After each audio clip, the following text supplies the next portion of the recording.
Thinking about moving to Riverside, but you're not exactly sure where you should be looking? That's exactly what we're talking about in this video. Let's go.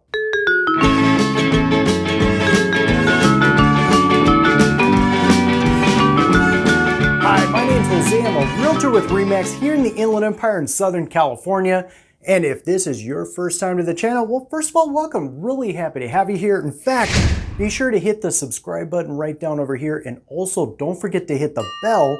This way you're notified of all upcoming videos where I talk about buying, selling, and of course, living here in the Inland Empire. Riverside is actually one of the largest cities here in the Inland Empire with a number of different neighborhoods that each provide something a little bit different from each other. And based on local reviews, here are the top 9 most popular neighborhoods to live in here in Riverside. The La Sierra neighborhood is located on the far southwest end of the city and actually has a few of Riverside's more popular attractions, such as the Galleria at Tyler Mall, which consists of like 200 different stores and restaurants. There's also the AMC Theater there. Then there's also the La Sierra University, which was ranked number 68 in Regional Universities West. And of course, Castle Park, which was voted the Inland Empire's favorite family attraction. Let's talk about the homes that are here in La Sierra. Yeah, I mean, as you can see here, listen, La Sierra really does have some really nice homes and really nice neighborhoods to offer you.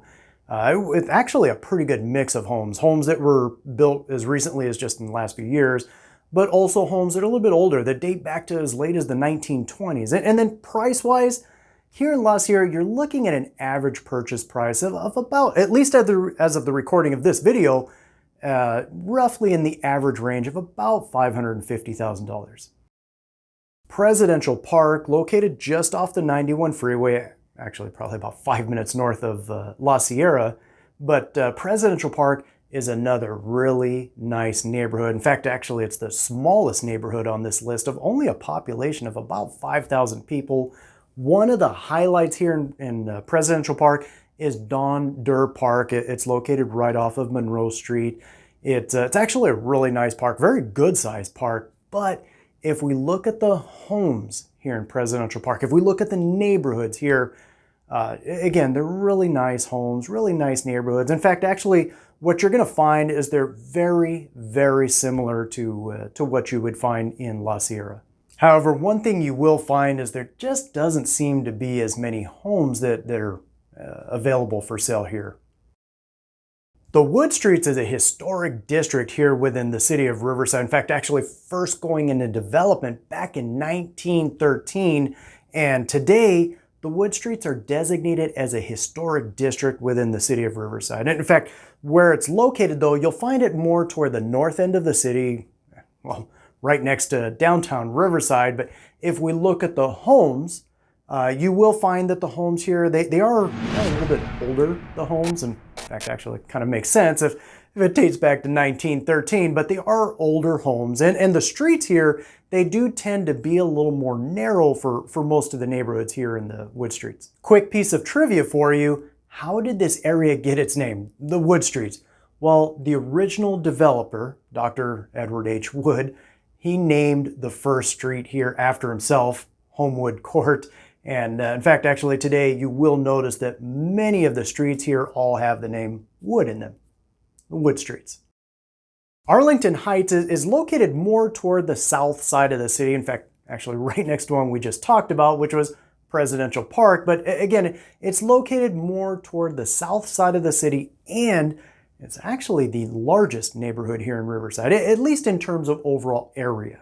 Aside from the homes here in Arlington Heights, a couple of really neat areas are, one, the Arlington Heights Sports Park, which, well, as you can see here, it's a really neat park to visit. And the other one, though, is the California Citrus State Historic Park, which it's a 300-acre park that honors the Riverside area's citrus history. And again, both are really worth visiting. Now, you will find that much, not all, but much of the Arlington Heights area, it does tend to be a little more rural. There's still a number of orange groves. Well, as you can see there, a number of orange groves still here. In fact, the property sizes, the lot sizes, they are a little larger here. The average lot size in Arlington Heights is right around 70,000 square feet. And because of that, because of the large properties, the sales prices here, they are a little higher. The average sales price right now, it's about $900,000.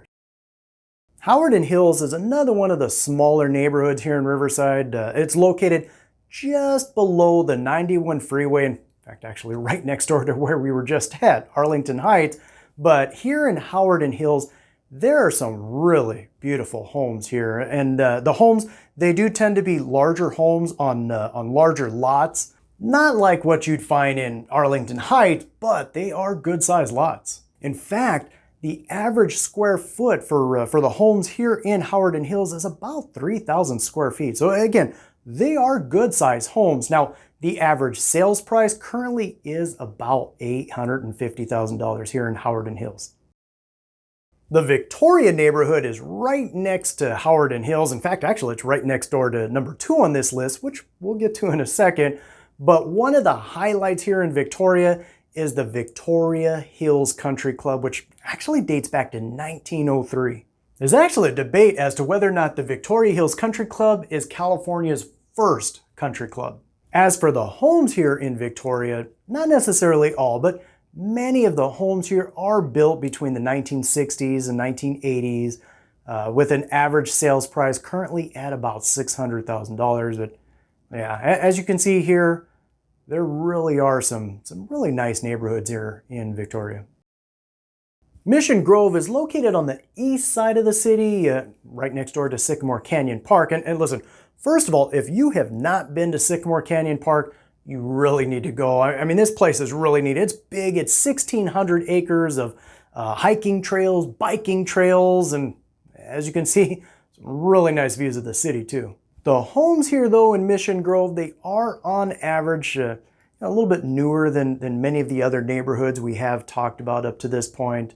In fact, the age of the homes here in Mission Grove, they range from the 1980s up until today. And the average sales price here currently in Mission Grove is right about $640,000. Nestled in between Mission Grove and Victoria and Hawarden Hills is Canyon Crest. And the homes here in Canyon Crest, they're really pretty nice homes. In fact, they're actually pretty nice size too. The average size for homes here in Canyon Crest is right about 2,000 square feet, and the lots, well, they're pretty good size too. They average about 15,000 square feet, and the sales price here, the average purchase price for a home here in Canyon Crest, as of the recording of this video anyway, but the average sales price here is right around $675,000. And number 1 on this list is the Orangecrest neighborhood. It's located down in the far southeast corner of the city. And yes, Orangecrest is definitely one of the more sought after neighborhoods here in Riverside. In fact, actually, it's estimated that 91% of the homes that are here in Orangecrest are owner occupied, meaning there aren't very many renters here in Orangecrest. This is one of the newer neighborhoods here in Riverside, having been annexed to the city back in 1986. But listen, as you can see here, the homes here in Orangecrest, they really are some really nice homes and decent sized homes too. They average about 2,500 square feet in size. So again, they're pretty good sized homes. Now, the sales price here in Orangecrest, you're going to find that they average, again, this is currently as of the recording of this video, but they average right about $650,000. Of course, with all that being said, if you do still have any questions about the city of Riverside, or if maybe you are thinking about buying a home or even selling a home here in Riverside, or anywhere in the Inland Empire for that matter, my contact information is below. Give me a call or text. Always here to help.